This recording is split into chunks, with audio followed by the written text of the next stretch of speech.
The dreary landscapes of Souls-like titles can certainly grow taxing from their frequency. However, when done justice, their brilliance makes for a thrilling experience. Grime manages to embrace this aforementioned philosophy. Its unique 3D environments mesh well with a bizarre, otherworldly tone that creates a lasting impression amidst questionable design choices.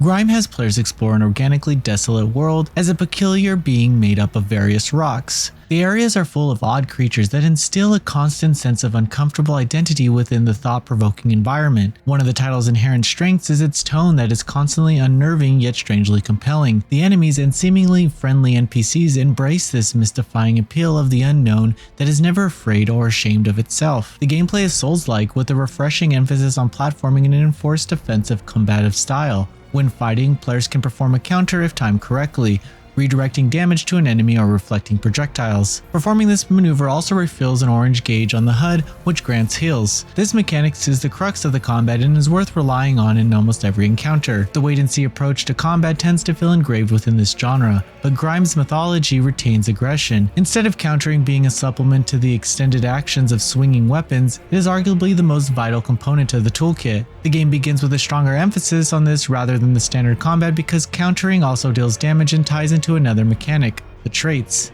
Various enemies are considered prey to hunt, and hunting doesn't consist of merely killing them ordinarily. Instead, this task is only influenced by destroying enemies with counters. Each enemy must be killed several times this way before their trait is available to be acquired. In addition, traits provide several benefits such as increasing force or altering how much damage is dealt. Applying these properties aids in granting player agency, mainly due to enemies having to be chosen to be killed for these perks to become available. Stat increase must be chosen when enough experience is gained. Thankfully, there are only 5 options to pick from within Grime: health, force, strength, dexterity, and resonance. There are a number of weapons to find and wield, and they all contain prerequisite stats needed for usage. The differences between weapons range from individualized special abilities to power and swing speeds. In addition, several combative playstyles are available to embrace even when a defensive play is required to achieve traits. As expected, there are consumable items that have their particular usage. Some immediately deploy damage, for instance, while others heighten defense or attack for a select amount of time. The top left of the screen has a number that determines how much expanded experience is gained.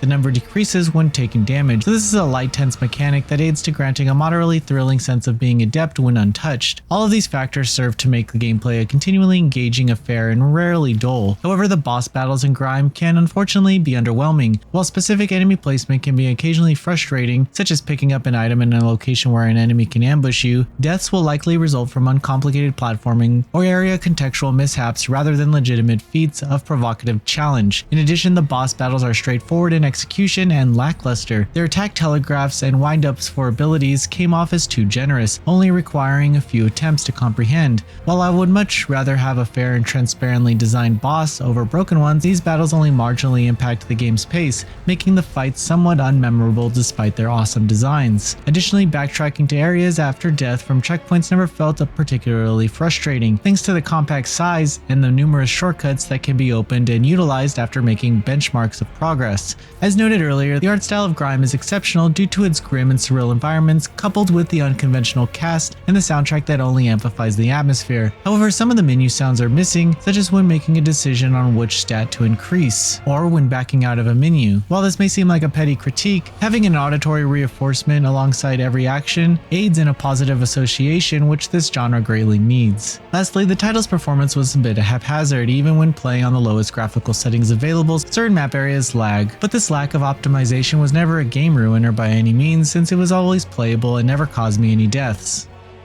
Grime is a Souls-like experience that'll cleanse your palate between more significant releases of the genre. It mainly acts as filler, but it also keeps your reactions to tense action gameplay in top shape for whatever you'll play next. The atmosphere really sells the dreary adventure with the help of the excellent art design, a stellar soundtrack, and engaging combative mechanics. Still, there's noticeable lack of boss spectacle and challenge required to at least cause a few fist clenches.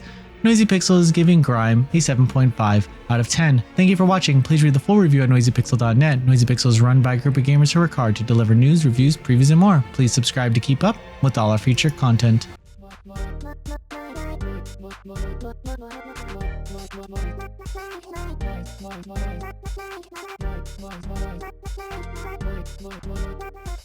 Noisy Pixel.